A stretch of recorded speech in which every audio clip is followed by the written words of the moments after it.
This is ChainMind, the decentralized AI network built for everyone.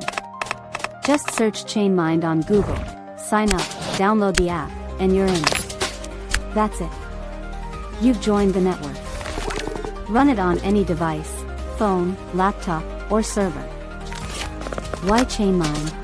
Fully decentralized, fully yours. The cottonwood that leans over the San Rafael River in Patagonia, Arizona, has stood there for more than 200 years, watching generations of ranchers, hikers, and children gather beneath its shade.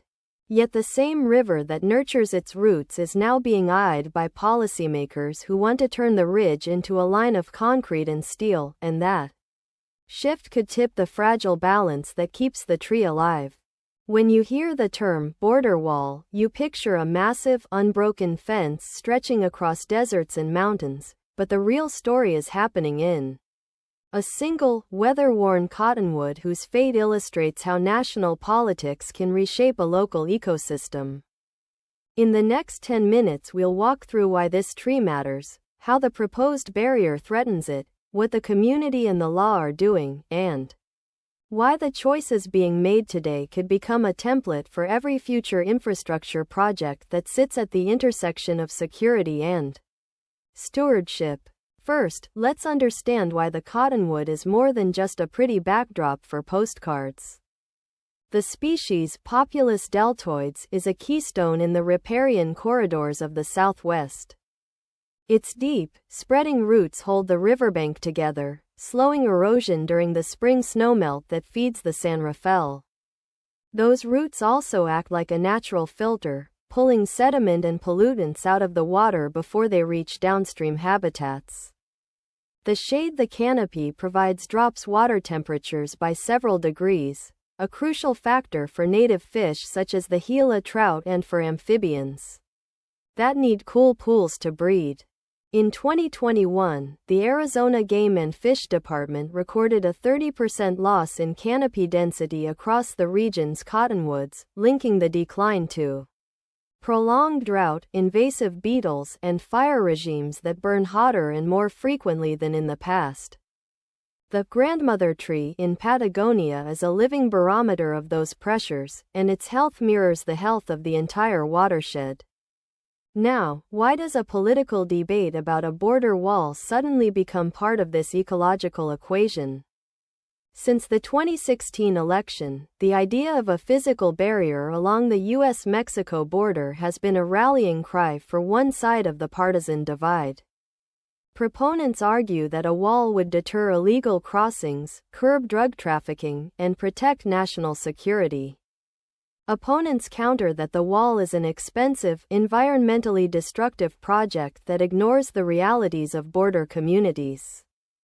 Recent legislative proposals have shifted from a monolithic wall to strategic fencing in high-traffic zones, and the Patagonia region has emerged as a candidate for one of those segments because the low-lying corridor that carries seasonal runoff also happens to be a natural crossing point for wildlife and, occasionally, for people. The crux of the problem lies in how the fence would be built. The design calls for footings and access roads that would run parallel to the river's floodplain. By anchoring concrete foundations into the thin, rocky soils that support the cottonwood's root system, construction crews would compact the ground, reducing its ability to absorb water. Compacted soil forces water to run off the surface instead of soaking down to the roots during the critical melt-off period in late spring. That reduction in infiltration could mean the difference between a thriving canopy and a dieback that accelerates the already observed 30% canopy loss. Beyond water, the physical presence of heavy equipment would reshape the flow of the river itself. The San Rafael's seasonal pulses travel through a series of natural channels that disperse water across a wide riparian zone. If a fence line blocks or redirects those channels, the amount of water reaching the cottonwood's root zone could drop by as much as 10%. During dry years, A 2022 University of Arizona study showed that a 10% reduction in river flow translates into a $1.2 million annual loss in tourism revenue for the county, because lower water levels diminish the scenic value that draws hikers, birdwatchers, and anglers to the area. In other words, the wall would not only starve the tree of water but also starve the local economy of the very resource that fuels its ecotourism. Construction also opens the door for invasive species to move in. When a cleared corridor is created, seeds of non-native plants like tamarisk, salt cedar, and cheatgrass find a foothold in disturbed soil. Tamarisk, for instance, can draw up groundwater at rates far higher than native willows, further drying out the riparian zone. Cheatgrass creates a continuous carpet of dry fuel that ignites easily, increasing fire frequency and intensity. Both species outcompete the cottonwood's understory, making it harder for seedlings to establish. Over time, the combined effect of altered water flow, soil compaction, and invasive plant invasion creates a feedback loop that pushes the ecosystem toward a new, less diverse state. But the impacts don't stop at the tree. The fence would slice through wildlife corridors that are essential for species ranging from mule deer to the endangered Mexican gray wolf. Predators rely on large, uninterrupted ranges to hunt and breed. If a barrier forces them into smaller pockets, predator-prey dynamics shift, often leading to overbrowsing of young saplings and further limiting natural regeneration of cottonwoods. The fragmentation also threatens the jaguarundi and the Gila trout, both of which are already listed under the Endangered Species Act.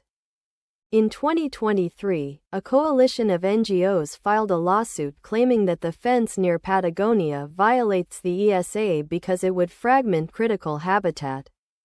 The case is still pending, but it underscores how legal tools can serve as a check on rapid infrastructure deployment. At this point, you might think the story is simply about a tree losing a fight against a wall, but here's the part most people get wrong: the debate isn't binary, and there are alternatives that could protect both security and the environment.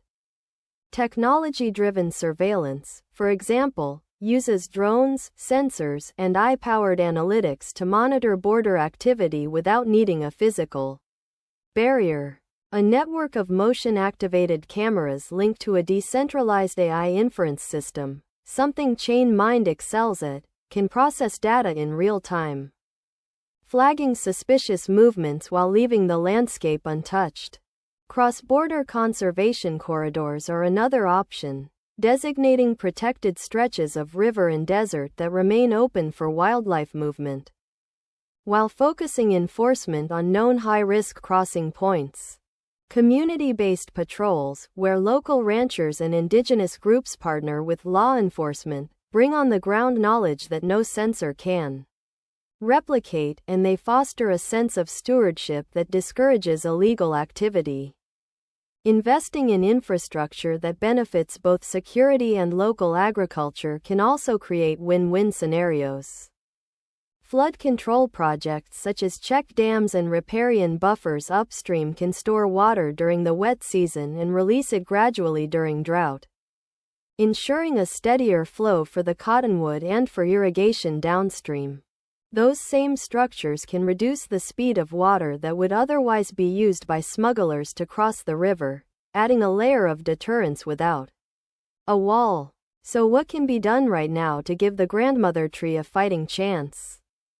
First, hydrological restoration projects should be funded to install check dams and restore native vegetation along the riverbanks, guaranteeing a reliable water supply during dry months. Second, soil health can be improved by using aeration techniques and adding organic mulches around the root zone, which counteracts compaction caused by any construction activity that does proceed. Third, an aggressive invasive species management plan is essential. Regular removal of tamarisk and cheatgrass, coupled with planting of native shrubs like desert willow, will help the cottonwood compete for scarce water. Fourth, monitoring technology. Dendrometers that measure trunk growth and remote sensing cameras that track canopy health should be deployed to give scientists real-time data on how the tree responds to any changes in its environment. Finally, legal advocacy must continue to leverage the Endangered Species Act and the National Environmental Policy Act to demand thorough impact assessments before any construction can move forward. Local land trusts are already mapping the tree's root zone with ground-penetrating radar, a proactive step that can inform both regulators and developers about where to avoid digging. The story of this cottonwood is a microcosm of a larger lesson for policymakers. Large-scale projects ripple through ecosystems in ways that are often invisible until the damage is done. A single tree can symbolize the health of an entire watershed, and its decline can forewarn of broader ecological collapse.